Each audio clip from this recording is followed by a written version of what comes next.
One of the questions that we get asked the most often is, what percentage of annuities should I put in my portfolio? Give me the exact number. Well, the funny thing is, we actually have somebody that came up with an exact number. And Right. it's Wade Pfau, who's a professor of retirement income, yes.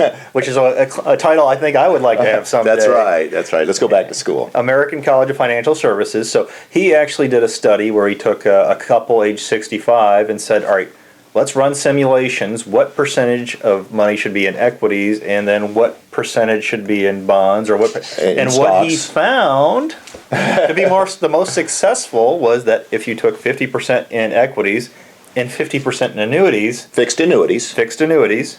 And he ran over 1,000 different product simulations, Monte Carlo yeah. simulations. And he found that was the one that was most successful, especially because of, and we should go back and talk a little bit about the 4% rule, because the standard thought was that you could start taking 4% at retirement. And Eric, let me interrupt you for a minute. Oh.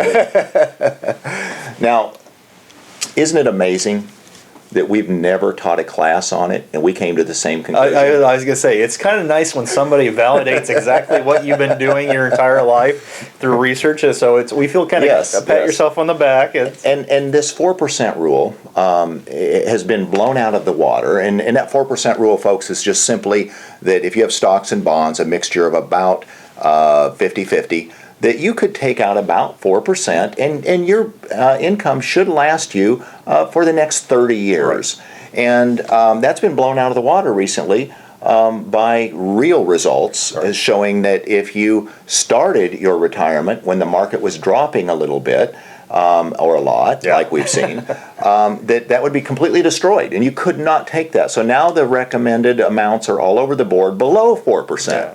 If you're going to stick with the stocks and bonds portfolio, and we always have referred ARP had made the statement that, it started out at 3.5%, then all of a sudden we're down to 3%. Right. And so we said, you know what, this is your savings, your retirement savings. You need to have that lifestyle preservation. Right. And that's what an annuity does. And I love the statement here, an annuity is like a super bond. Yes. With no maturity date. You no longer need bonds because you might as well have a super bond in an annuity. And Eric, this is where we sit down with our clients, and once they understand this and they see that we're going to give them contractual guarantees through these companies, and that they don't have to rely on a 4%, 3% rule, we actually, in almost all circumstances, exceed that and will be somewhere in the neighborhood of 4.5% to up to 6 or 7%. Depending on the annuity and depending on their age, that they can draw out successfully and know that money will be there no matter how long they live. Yeah, and we always talk about covering the foundation. Yes. And that's really what you're looking for in that annuity. And that's really what they come to in the sense here is talking about covering non-discretionary aspects of your spending with, an annuity and Social Security, and that way you're comfortable even if a downturn happens in the economy. Correct. They also go on in this article to talk about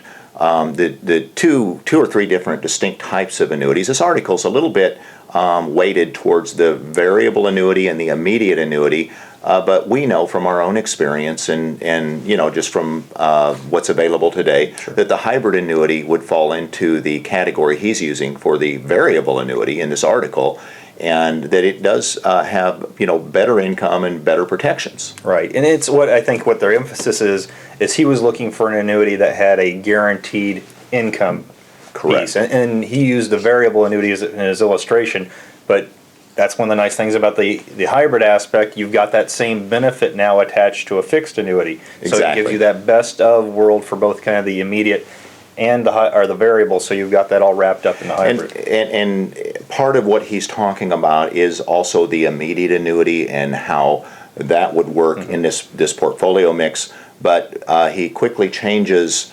to the aspect of not being able to get to money when you need it if you have an immediate annuity, or your heirs not being able to receive that money. And so that's where you kind of get your cake and eat it too, with the hybrid annuity, or as he mentions, the variable annuity with that type of rider. Yeah, and I think they even speak with an advisor here. It's about a $50 difference monthly difference by using a hybrid versus an immediate, but you have so much more flexibility. So it's weighing those pros and cons, and that's one of the reasons when we sit down with our clients and say, this is what the options are. So Yes. so is it time to say goodbye to the 4% rule? Well, I think that we have proven that it is time to say goodbye to that, and I think that there's a way to have a 5% rule or higher, and I think that it's also very interesting as far as how much of a percentage of annuities you should have in your portfolio, and according to what Mr. Pfau is recommending, about a 50-50 mix. Now, you and I, with our clients, a lot of times will have less than a 50-50 mix or recommend less than a 50-50 mix, but it's really based on what the client's need is. Right, and it's like I said, it's all about taking care of the foundation. If you've got those expenses covered, you'll feel a lot more secure. That way, the rest of your dollars can run wild in the market, run with the bulls, and then that's the one way to combat inflation and to adjust for your other expenses as emergencies come up and things happen in life. I agree, Eric.